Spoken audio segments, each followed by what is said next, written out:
الحمد لله رب العالمين والصلاة والسلام على أشرف الأنبياء والمرسلين وعلى آله وصحبه أجمعين.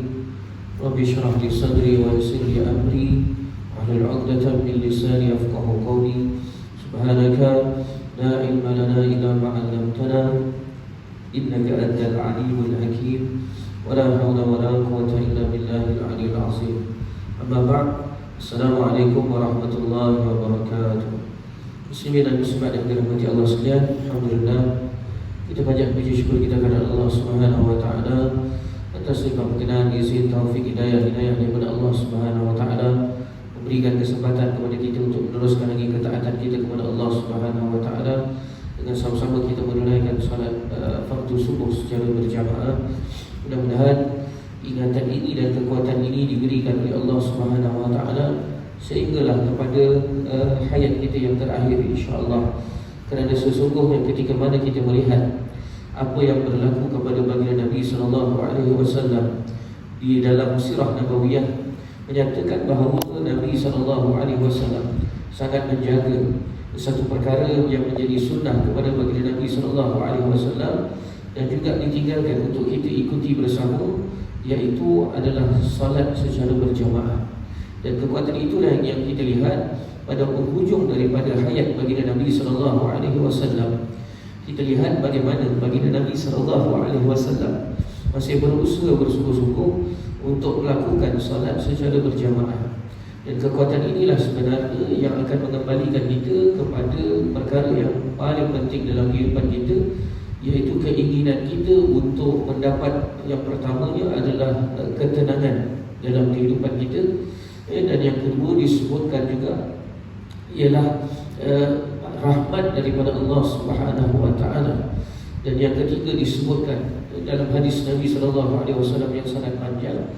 Yang ketiga, ketika mana kita melazimkan diri kita berada di rumah Allah Subhanahu wa taala, maka yang akan kita dapat ialah payungan rahmat daripada para malaikat, para malaikat. Yang mana kita tahu bahawa malaikat ini adalah makhluk Allah Subhanahu wa taala yang sentiasa taat kepada Allah Subhanahu wa taala dan berada di sisi Allah Subhanahu wa taala, melaksanakan segala apa yang disuruh oleh Allah Subhanahu wa taala. Jadi kalau kita tengok daripada apa yang kita perhatikan yang dilakukan oleh baginda Nabi sallallahu alaihi wasallam pada memaknakan dan juga menghidupkan salat secara berjamaah ini sehingga kepada usianya yang terakhir ataupun hayatnya yang terakhir, maka itulah sebenarnya yang sepatutnya kita jadikan sebagai ikutan, khususnya kepada sunnah yang kita sebut sebagai sunnah baginda Nabi sallallahu alaihi wasallam.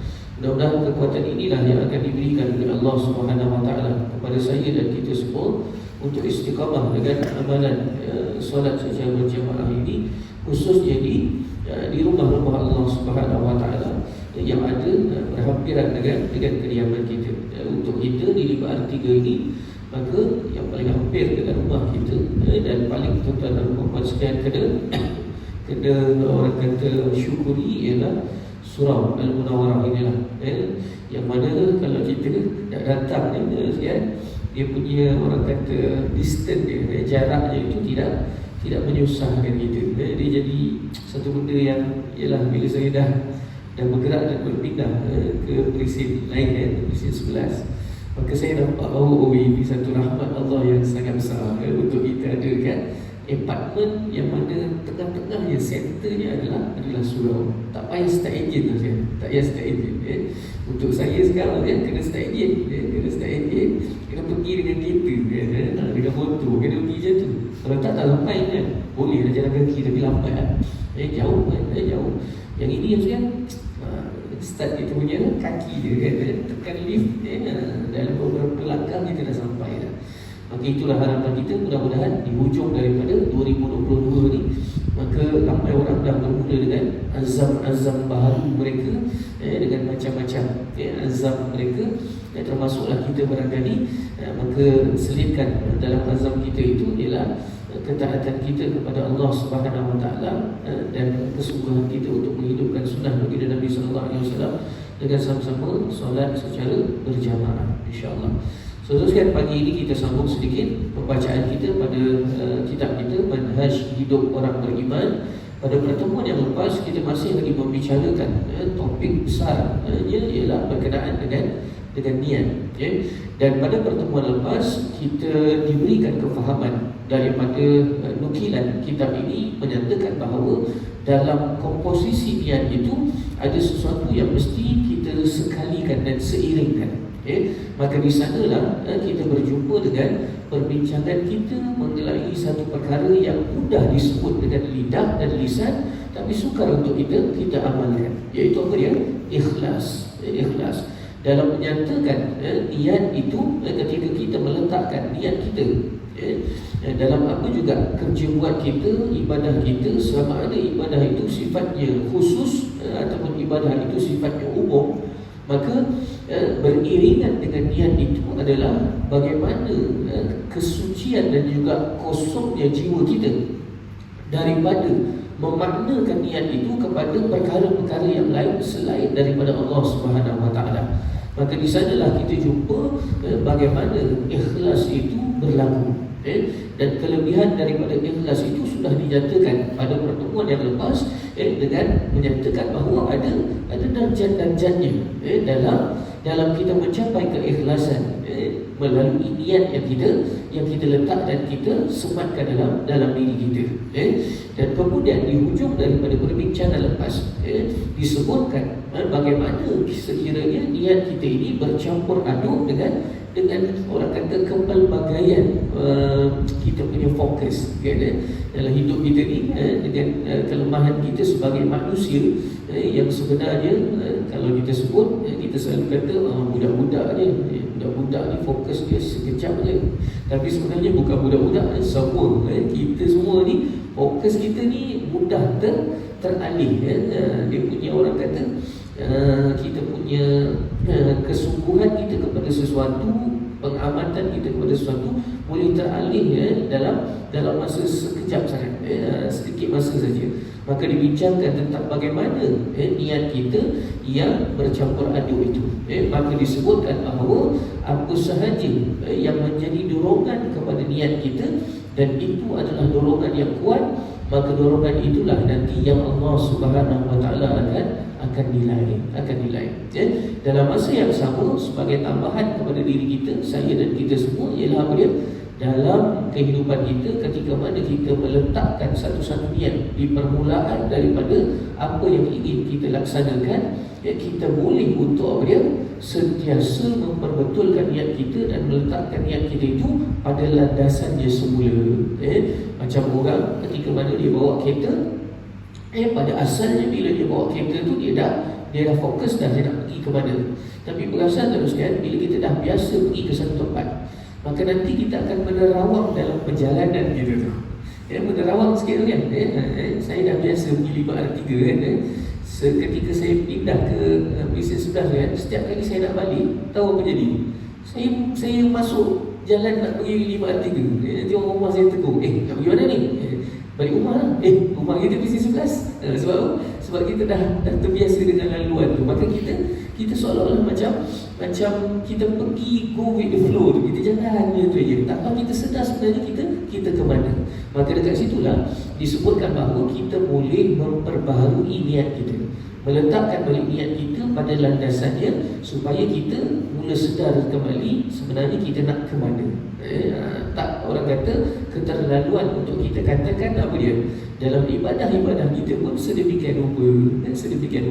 Allahu Akbar, masa tu memang ingatkan sembahyang subuh 2 rakaat jadi imam masa tu tapi nanti kat tengah-tengah tu nanti nak ingat bacaan lah, nak orang kata tenangkan diri lah, nak macam-macam dan sebagainya. Tiba-tiba terperasan aircon buka kuat pula lah, semua kan. Kita jadi macam sesama pula lah, ingos nak keluar lah. Jadi dia jadi macam pergi macam-macam.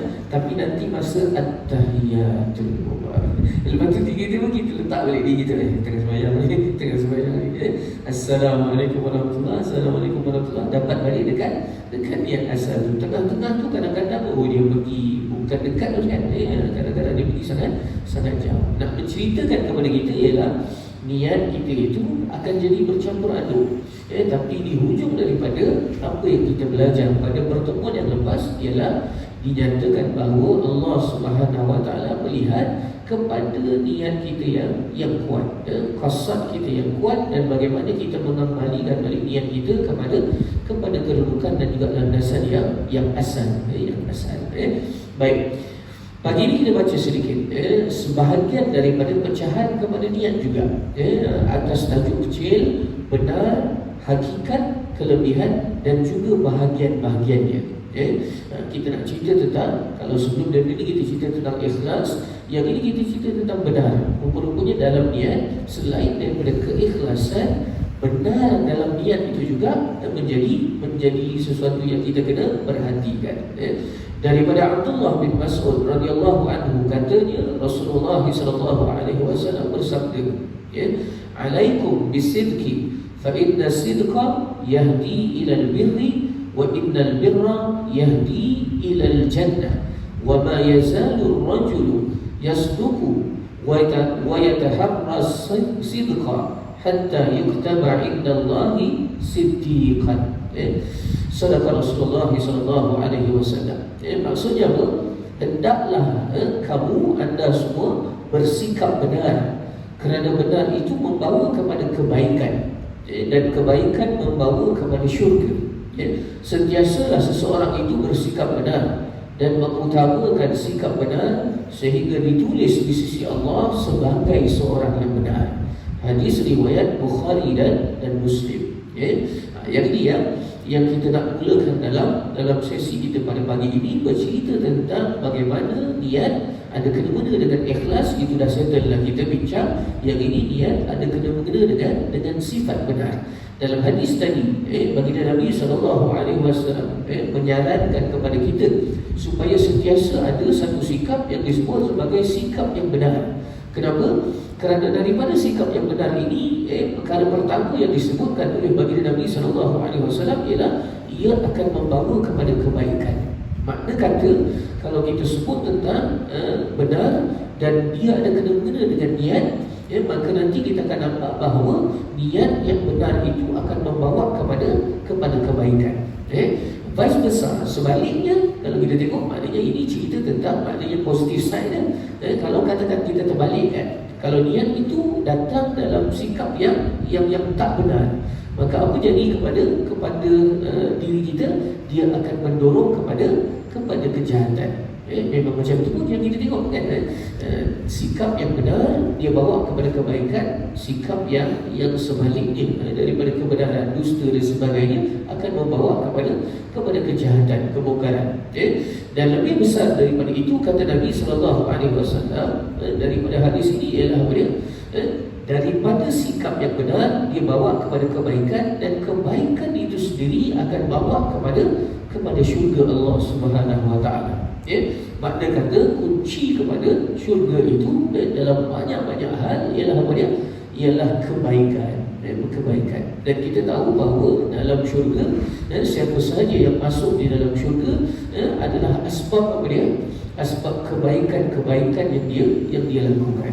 Dan kebaikan itu berpunca daripada sikap benar yang menjadi amalan dalam kehidupan dia. Dan kemudian disebutkan bahawa baginda Nabi SAW menyarankan kita sentiasalah seseorang itu bersikap benar dan mengutamakan sikap benar. Bersikap benar dan mengutamakan sikap benar, sehingga disebutkan oleh baginda Nabi SAW, sehingga seseorang itu bila dia utamakan kebenaran, dia bersikap dengan sikap kebenaran, dia mengamalkan kebenaran, akan ditulis di sisi Allah Subhanahu Wa Taala orang itu sebagai seorang yang benar, seorang yang benar. Sangat penting.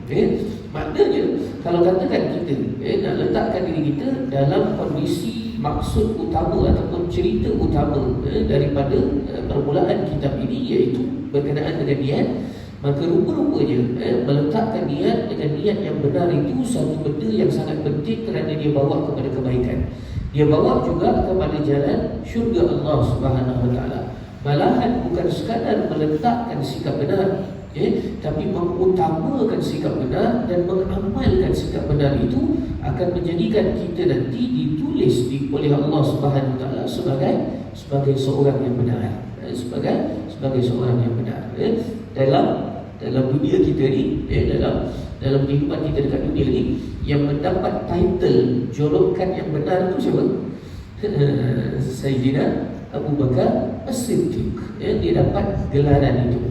Untuk orang lain dia tak pakai. Izhar As-Siddiq tak ada kan? Tak ada kan? Nanti pun siapa-siapa kan? Tak ada, tak boleh pakai kan? Sebab apa?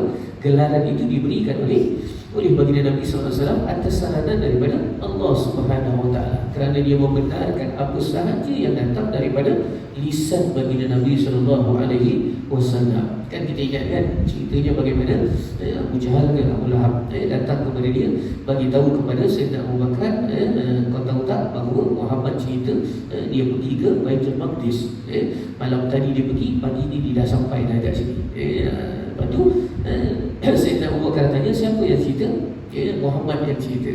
Maka ketika itulah kenyataan ataupun keutamaan daripada sifat benarnya Abu Bakar itu terserlah. Dia kata apa? Kalau itu datang daripada Muhammad, lebih daripada itu pun aku percaya. Maksudnya dia membenarkan peristiwa itu, membenarkan peristiwa itu. Maka dia dapat julukan As-Siddiq. Untuk kita kan, maka kita kena utamakan kebenaran itu. Disebutkan bahawa sesiapa yang berinteraksi dengan Allah Subhanahu Wa Taala dengan penuh kebenaran, dia akan merasa asing dengan manusia yang lain. Maknanya ada sesuatu yang akan memberikan kesan yang berbeza ketika mana kita berinteraksi dalam bentuk, maknanya kita punya kedudukan kita dengan Allah Subhanahu Wa Taala itu kita utamakan kebenaran, maka nanti kita akan berbeza daripada manusia-manusia yang lain. Disebutkan dalam kitab ini. Baik, penggunaan makna benar dekat mana? Disebutkan bahawa lafaz benar kadang-kadang digunakan untuk beberapa makna, beberapa maksud. Yang pertama, kata kitab ini, benar yang kita inginkan daripada apa yang disarankan oleh baginda Nabi SAW ialah benar dalam percakapan. Ini benda yang besar. Wajib kepada setiap orang yang mengaku beriman kepada Allah dan Rasul, orang Islam, menjaga lafaz-lafaz yang dipertuturkannya dan tidak bercakap melainkan yang benar sahaja. Benar dengan lisan adalah merupakan jenis benar yang paling terkenal dan paling terserah. Yang ini kalau kita tengok, kategori yang pertama pada memaknakan maksud benar ini ialah benar dalam percakapan, dalam pertuturan. Dan disebutkan bahawa ia menjadi kewajipan bagi orang yang beriman, saya dan kita semua, untuk sentiasa menjaga lisan kita, lafaz-lafaz yang kita tuturkan daripada lisan kita dengan segala-galanya benar belaka. Itu biasa kita dengar dekat mahkamah kan. Saya akan sentiasa bercakap benar, tiada yang benar melainkan benar mereka. Itu dia dalam court kan. Tapi dalam kehidupan kita sebenarnya itulah yang kita kena usahakan. Dan disebutkan bahawa benar dengan lisan itu adalah sesuatu disebut jenis benar yang sangat terkenal dan paling terserah. Yang itu ada banyak cerita daripada dongeng-dongeng rakyat dulu sampailah kepada sekarang. Bila mana kita bercakap dengan cakap-cakap yang benar, maka itu nanti akan menyerlahkan kita ni di sisi manusia sendiri, bukan di sisi Allah lagi. Di sisi manusia sendiri, orang akan cop kita sebagai orang yang bersifat benar, seorang yang benar. Maka dekat sinilah kita kena ambil untuk insafi diri kita, khususnya saya sendirilah, dalam percakapan dan juga apa yang kita lafazkan dan kita bertuturkan. Malahan sekarang ni dalam situasi kita punya, orang kata, perkembangan komunikasi ni, maka apa yang kita type, yang kita share, semua tu kena letak pada makna benar ini, benar dalam percakapan ini.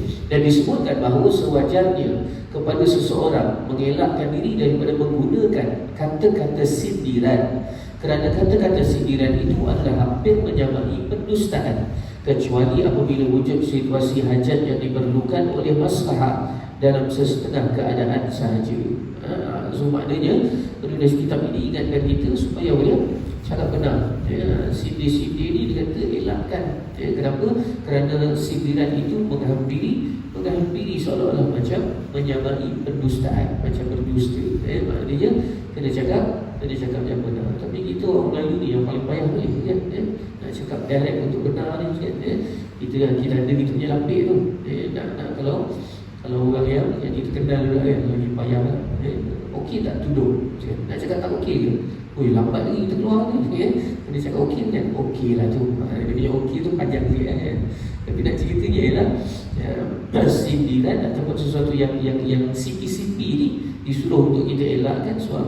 Sebab dia nanti tak capai kepada maksud percakapan yang benar itu, kecuali kepada beberapa perkara, situasi yang memerlukan untuk ada maslahah kepada kita cakap tu, kita berlapik sedikit. Antaranya disebutkan ialah Nabi Muhammad SAW apabila ingin terlibat dalam satu-satu peperangan akan menggunakan perkataan yang lain dan bukan perkataan peperangan bagi mengelakkan berita tersebut sampai ke tangan musuh, lalu mereka membuat persiapan untuk memerangi orang-orang Islam. Yang ini yang disebutkan bahawa dia ada sebab-sebab tertentu yang menjadikan cerita tu ataupun cakap-cakap tu dilapik, orang kata tidak dicakap secara direct. Antara contoh yang dibagi dekat sini ialah bagaimana baginda Nabi SAW bila nak cerita tentang strategi perang dan sebagainya, maka Nabi berlapik, tak guna perkataan perang dan sebagainya. Sebab apa? Itu adalah maslahah dan juga strategi dalam peperangan. Barangkali kita juga boleh ambil sedikit pada lembutnya dan juga santunnya orang kita Melayu ni, pada menyatakan sesuatu dan dia tidak menyatakan secara direct. Dia tak cakap secara langsung terus. Satu benda tu putih hitam tak cakap macam tu, tapi dia pergi jauh untuk nak capai kepada maksud itu. Kenapa? Barangkali itu sebahagian daripada maslahah dalam bentuk maknanya penyampaian yang menjadikan orang tak berasa hati kan. Orang tak rasa terkena dengan kita cerita tu secara direct kan. Tapi tengok juga kepada situasi. Ada orang kita cakap berlapik ni tak faham. Dia tak faham. Tak tahu lah kan. Anak-anak sekarang orang faham je. Kalau kita cerita bahasa berlapik, bahasa terbalik ni, dia orang tak faham je. Kalau dulu kita faham sangat kan. Kalau mak kita bila nampak kita panjat pokok, lepas tu dia kata panjat lagi, tinggi lagi, kita turun kan, sebab kita tahu itu bahasa terbalik tu bukan suruh panjat tu, suruh turun tu kan. Sekarang kalau kita kata lagi, dia lagi tu kan, dia tak berhenti. Tak tahu pasal. Maknanya mungkin dia punya situasi sekarang dia cakap direct, duduk, berhenti, jangan lagi. Dia cakap macam tu lah kot. Tak tahu situasi. Yang kedua, barangkali tengok pada orang yang kita bermuamalah tu, ataupun kita berkomunikasi. Kadang-kadang ada orang dengan kelembutan kata-kata kita dan juga lapiknya kata-kata kita pada menyampaikan satu-satu maksud, orang itu lebih lunak untuk menerima kebenaran. Kadang-kadang ada masanya kita kena bertegas dengan kebenaran pada situasi-situasi tertentu. Contoh kan, atas mimbar tak boleh berlapik kan. Dia kena bagi pam macam tu kan. Bagi pam macam tu pun tertidur juga kan. Siapa yang tak tidur kan? Yang tak tidur khatib dia. Kalau khatib tertidur boleh kan. Tapi kalau tak jadi khatib, saya pun tertidur kadang-kadang kan. Itu direct tu, bagi tam tu. Kalau kita bagi berlapik tu kan, tak tahulah kan. Lagi dibuai kan. Jadi tengok situasinya. Disebutkan bahawa Ummu Kalsum binti Uqbah meriwayatkan Rasulullah SAW pernah bersabda, "Laisa bil kadhib man aslaha bainan nas faqala khairan aw nama khairan." Maksudnya bukan dikatakan seorang yang dusta orang yang membaiki atau mendamaikan di antara dua orang lalu mengeluarkan perkataan yang baik atau mereka reka sesuatu kebaikan. Tengok disebutkan bahawa tidak dikatakan seseorang itu dusta ketika mana orang tu nak mendamaikan antara dua orang,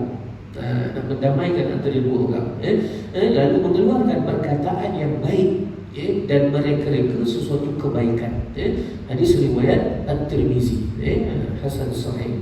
Disebutkan bahawa kalau katakanlah ini situasi yang kedua, Kita buat sesuatu ataupun kita cakap sesuatu yang baik, kita seolah-olah menyusun sesuatu ayat supaya membawa kepada kebaikan dalam konteks nak mendamaikan antara dua orang. Antara dua orang. Maka disebutkan bahawa tidak disebutkan seseorang itu dusta bagi orang yang nak membaiki ataupun mendamaikan antara dua orang.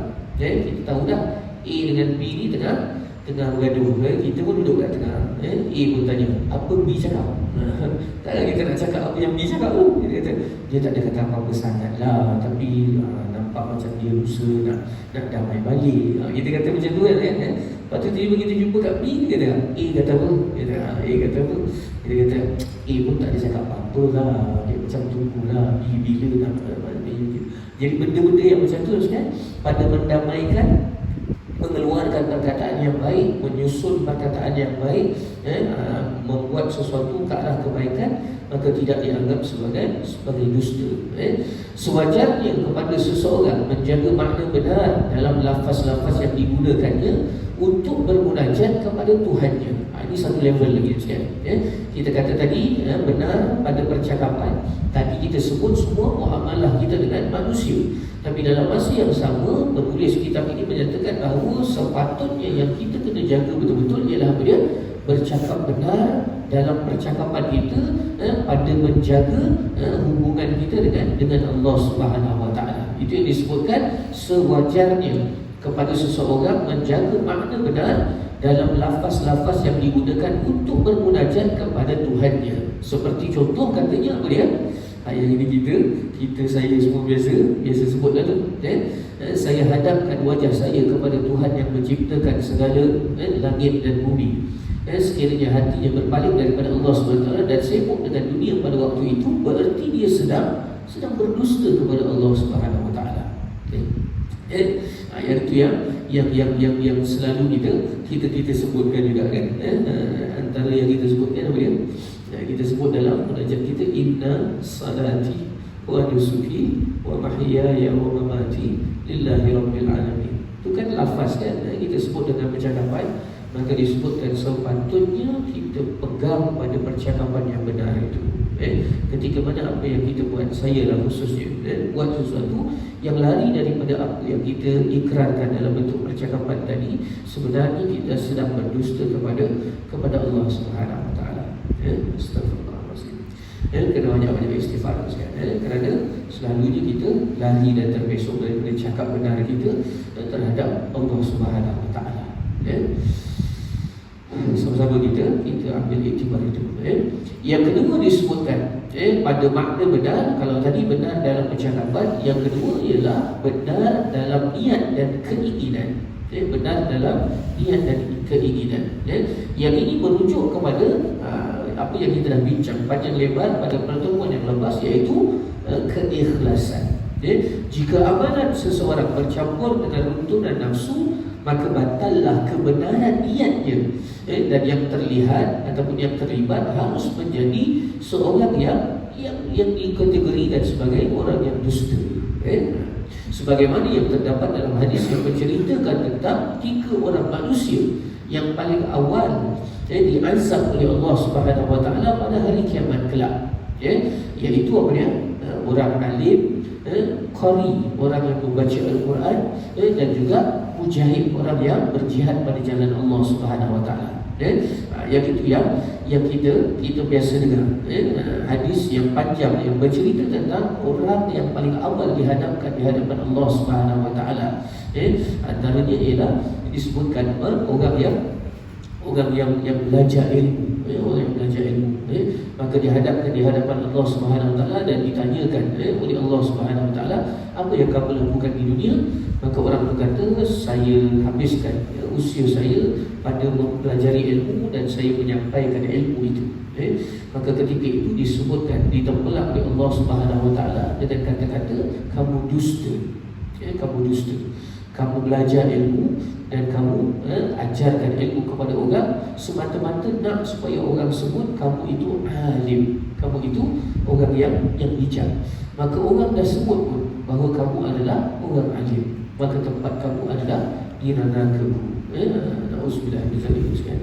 Jadi nak bagi tahu tentang niat dan benar dalam niat dan keinginan tadi tu, keikhlasan tu. Maknanya dia buat kerana dia ingin orang sebut tentang perkara itu. Maka ada lagi yang disebutkan ialah orang yang ada harta. Ketika mana dihadapkan di hadapan Allah Subhanahu Wa Taala, maka Allah tanya, apa yang kamu buat di dunia? Aku habiskan usia aku dengan mencari rezeki dan aku infakkan rezeki itu di jalan. Maka Allah Subhanahu Wa Taala tempelak dia pula dengan menyatakan bahawa kamu dusta.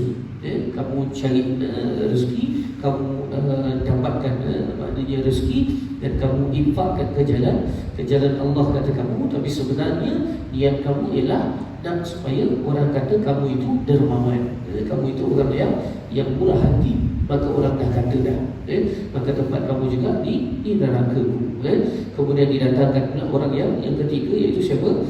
Orang yang berjihad di jalan Allah Subhanahu Wa Taala. Kemudian Allah Subhanahu Wa Taala tanya kepada dia, apa yang telah kamu lakukan di dunia? Aku telah berjuang di jalan Allah Subhanahu Wa Taala. Maknanya betul-betul pergi perang ni, dan aku mati dalam medan peperangan, semata-mata kerana-Mu. Maka dikatakan bahawa aku syahid di jalanmu. Maka Allah Subhanahu Wa Taala tempelak dia dengan menyatakan kamu dusta. Kamu berperang, kamu berjuang semata-mata supaya orang sebut kamu itu berani. Dan orang dah sebut dah bahawa kamu adalah orang yang berani. Maka tempat kamu juga di neraka. Jadi nak bagi tahu ini tentang apa dia? Makna kedua tadi tu. Benar pada niat dan benar pada keinginan.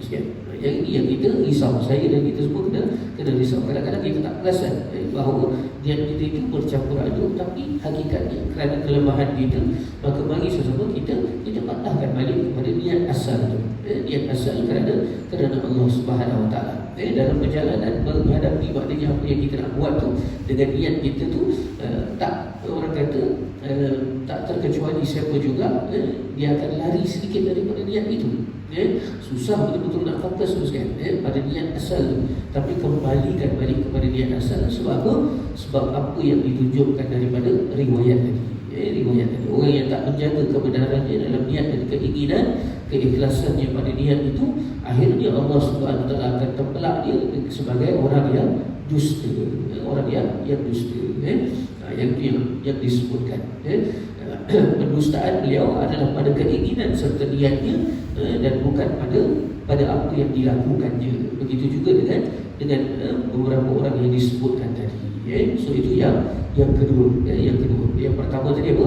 Benar dalam pencakapan. Yang kedua, benar dalam niat dan keinginan.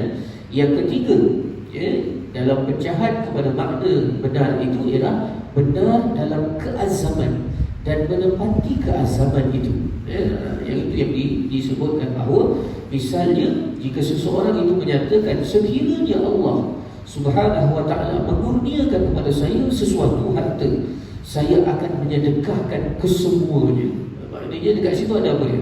Azam lah, ada azam, keazaman dekat situ. Maka disebutkan benar pada keazaman itu satu perkara, menepati keazaman itu satu perkara yang lain, yang menunjukkan kita tidak benar. Maka disebutkan bahawa hal ini sebenarnya merupakan keazaman. Kadang-kadang keazaman ini benar, dan kadang-kadang juga ia dicelahi oleh keraguan sama ada untuk menyedekahkannya atau tidak. Nak meletakkan keazaman yang benar tu biasanya mudah. Saya berazam untuk yang mudah.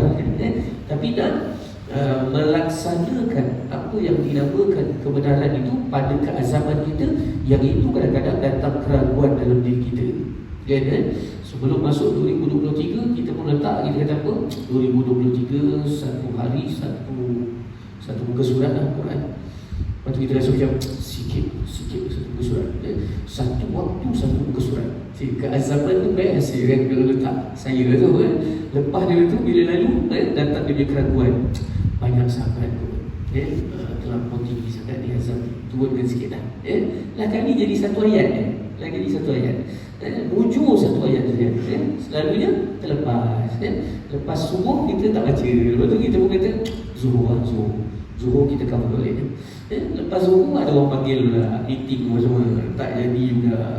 Kita pun kata asal. Tiba-tiba hujan pula lah apa semua lah. Kita pun hanyut juga. Maghrib. Lepas maghrib tiba-tiba ada kuliah, kita pun duduk kejap tak baca Quran kan. Lepas isyak Lepas isyak tiba-tiba sakit perut pula. Orang baca ilmu kita pun bangun. Terus kan habis satu hari.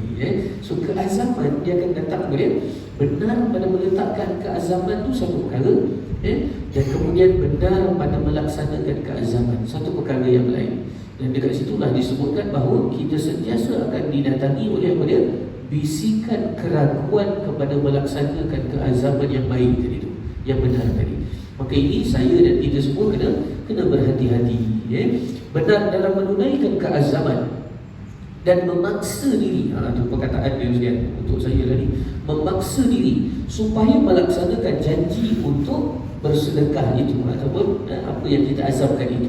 Hal ini disebabkan ketika berazam tidak ada kesukaran untuk menjadikan keazamannya sebagai kenyataan, kecuali jika keazaman tersebut hancur berkecai dengan dorongan syahwat yang mengawal diri.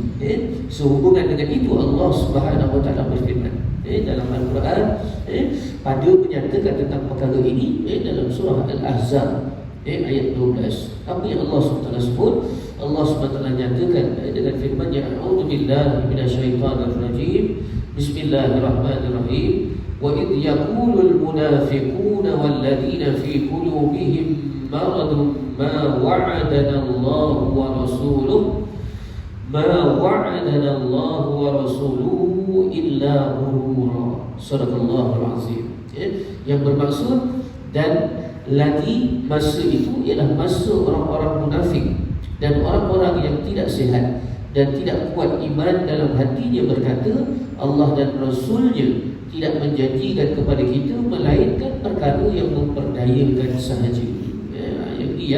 Yang selalu dibisikkan kepada diri kita untuk nak meninggalkan apa yang kita azamkan, perkara benar yang kita azamkan. Ada bisikan yang menyatakan bahawa janji Allah tu bukan sesuatu yang benar. Kadang-kadang begitu, ataupun kita rasa macam yang kita nak buat ni terlampau banyak sangat. Tiba-tiba kita pula diminta untuk tengok kau okey lagi, ada juga baca dalam seminggu satu muka surat. Orang lain tu tiba-tiba orang lain terlibat dalam itu juga azaman. Tak semena-mena orang lain je, cuma tengok orang lain tu apa kena azam itu dengan orang lain Maka kadang-kadang perkara itulah yang menjadikan dia daripada kebenaran keazaman, nak melaksanakan keazaman yang benar itu akan ada masalah. Maka dekat situ diminta kita untuk apa dia?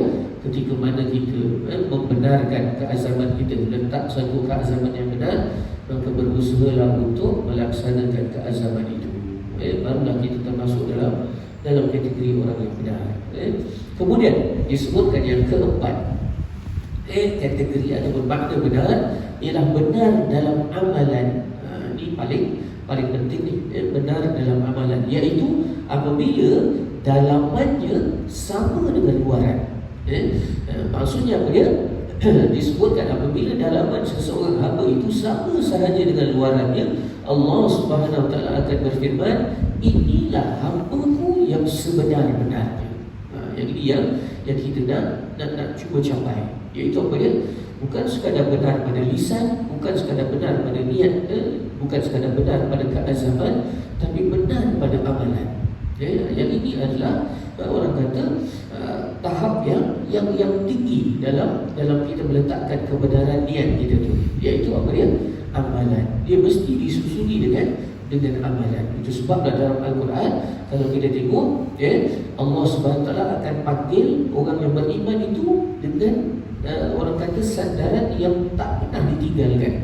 Ya ayyuhalladzina amanu wa amilu as-salihat. Dia mesti ada amanu amilus salihat. Dia mesti dua tu mesti masuk dekat situ. Orang yang beriman beramal soleh, beriman beramal soleh. Maknanya kalau kita sebut iman, ialah kita lafazkan dengan etikat kita, lepas tu kita lafazkan dan kita buat dengan perbuatan kan. So berbuat dengan perbuatan itu ialah benar dalam amalan. So memperbanyakkan amalan yang benar menunjukkan bahawa kita adalah hamba yang benar. Itu yang disebutkan bahawa ketika mana dalaman seseorang dengan luarannya seiringan apa yang dia niatkan, apa yang dia cakap itu seiringan dengan apa yang dia buat, maka Allah Subhanahu Wa Taala akan menyatakan, inilah hamba-Ku yang sebenar-benarnya. So maknanya hamba yang benar memang kena beramal lah, kena beramal. Dan kita tahu bahawa dunia ni adalah apa dia? Ladang dan juga tempat untuk beramal. So kita dah habis 2022 ni, kita boleh check balik, double check balik. Ada orang dia double check berapa dia punya income dia, berapa income 2022 saja. Mungkin kita boleh tambah sikit, berapa kita punya amalan. Bukan nak kira tu, tak berdabik dada, tapi nak tengok supaya dia mengisahkan diri kita sikit sangat yang kita buat ni. Sebab apa? Nak benar dalam amalan dan juga nak menambahkan amalan pada tahun 2023 ni.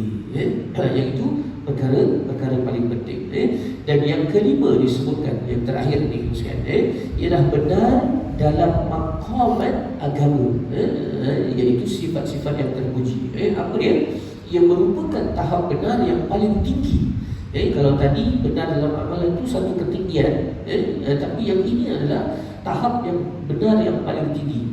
Seperti benar dalam menunjukkan rasa harap, rasa takut, zuhud, redha, cinta, tawakal kepada Allah Subhanahu Wa Taala. Disebutkan bahawa kesemua sifat yang disebutkan tadi adalah sifat yang permulaannya, ini kita kena dengar ni, sifat yang permulaannya lemah. Permulaannya lemah, dan hanya boleh dikaitkan dengan namanya sahaja. Kemudian ia akan meningkat kepada tahap kemuncak dan hakikat intipati yang sebenar kepada semua perkara yang kita sebutkan tadi itu. Yang kedua, yang disebutkan bahawa benar dalam maqamat agama ialah dia kita dah buat semua benda betul lah. Kita letakkan niat kita pada benda-benda yang baik, tapi kita kena ingat benar dalam agama kita ni dia ada makamnya. So ketinggian makam itu bermula dengan apa dia? Dengan tahap lemah. Katakanlah disebut dekat sini, dia kata apa? Orang yang benar dalam arti kata yang sebenarnya ialah orang yang berjaya mencapai hakikat intipatinya dan melepasi tahap lemah kepada tahap kuat. Contoh kata-kata tadi ialah rasa takut kepada Allah Subhanahu Wa Taala. Dia bermula dengan baik, tapi dia mula-mula lemah lah, kan? Rasa takut kepada Allah Subhanahu Wa Taala, contohnya datang takut tu bila tiba-tiba kita ziarah kematian. Kita pun nampak itu rasa takut dengan Allah Subhanahu Wa Taala. Datang dia punya rasa takut tu, tapi lepas daripada tu kita lupa dia. Maka lemah pun kat situ, lemah. Maknanya tahap kepada takut kepada Allah SWT tu masih lemah lagi. Kena ada benda yang trigger kita untuk datang rasa takut kepada Allah SWT. Kita dengar tentang runtuhan, orang yang kena runtuhan dan sebagainya, datang rasa takut tu, tapi lepas itu kita lupa balik, lalai balik. Maknanya kita dah ada dah sifat takut kepada Allah, tapi masih lemah. So yang ini disebutkan ialah benar dalam maqamat agama kita tingkatkan sampailah kepada tahap paling kuat pada memaknakan takut kepada Allah Subhanahu Wa Taala. Sampai ke satu level ialah dia kita duduk seorang-seorang pun kita merasakan bahawa kita takut kepada Allah Subhanahu Wa Taala. Rasa ketakutan itu sampai tak perlu ada orang kata trigger yang tadi itu. Tak payah dengar kematian, tak payah tengok aksiden, tak payah dengar tentang ujian banjir dan sebagainya, tak payah dengar tentang ataupun tengok orang-orang yang diazab oleh Allah SWT dengan macam-macam orang kata balasan dan sebagainya. Kita dah ada rasa takut tu, sentiasa rasa takut tu ada dalam diri kita. Maknanya kita dah tingkatkan kita punya rasa takut tadi daripada lemah kepada yang lebih kuat. Maka dekat sini dah jadi dikatakan jika sebaliknya tidak wujud kemuncak dalam mencapai maqamat di atas sehinggalah kesempurnaannya berjaya diperolehi. So kesempurnaan daripada benar dalam maqamat agama ialah dia kita dah duduk dalam amalan benar, kemudian kita punya perjuangan ialah dia meletakkan kita punya tahap pula. Berapa ketinggian tahap kita tu. Kita dah ada dah rasa zuhud dalam kehidupan kita. Kita dah ada dah rasa redha tu, dah ada dah rasa cinta kepada Allah tu, dah ada dah rasa tawakal tu, dah ada dah. Tapi hari ke hari kita tingkatkan dia punya maqam dia, tahap dia tu, sehinggalah kepada yang paling tinggi dan paling kuat. Jadi ini sebahagian daripada apa yang boleh kita ambil sebagai iktibar kita pada pagi ini, iaitu berkenaan dengan benar, hakikat, kelebihan dan juga bahagian-bahagian dia. Sekurang-kurangnya kita dapat melihat sebagai kesimpulannya menyatakan bahawa dalam niat kita kena ada beriringan di sana kebenaran, dan benar itu mencangkupi beberapa perkara yang kita sebutkan tadi, pada lafaznya, pada niat dan juga keazamannya, pada amalannya, dan juga pada mempertingkatkan kebaikan-kebaikan itu kepada yang lebih kuat dan lebih baik lagi daripada masa dan masa. InsyaAllah pada pertemuan yang lain kita akan masuk pada tajuk besar yang kedua selepas niat, iaitu ilmu. Bagaimana ilmu itu memberi impak besar kepada diri saya dan kita semua. Nanti kita jumpalah pada pertemuan yang akan datang. Untuk pagi ini kita doa kepada Allah Subhanahu Wa Taala. Mudah-mudahan Allah Subhanahu Wa Taala memberikan kekuatan kepada kita untuk beramal dengan apa yang kita baca tadi, dan juga memberikan kekuatan kepada kita untuk maknanya meletakkan apa sahaja yang kita ketahui dan kita pelajari tadi itu sebagai input-input baru untuk menambah kebaikan kita dalam kehidupan kita dan menjadikan kita orang-orang yang benar dan juga orang-orang yang baik. Dan harapan kita nanti asbab itulah kita akan dikumpulkan juga di tempat yang baik yang namanya syurga Allah Subhanahu Wa Taala, insya-Allah.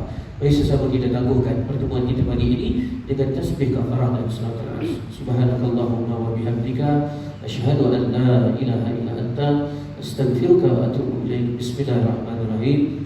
Wal 'asr innal insana lafi khusr illa alladziina aamanu wa 'amilus shalihaat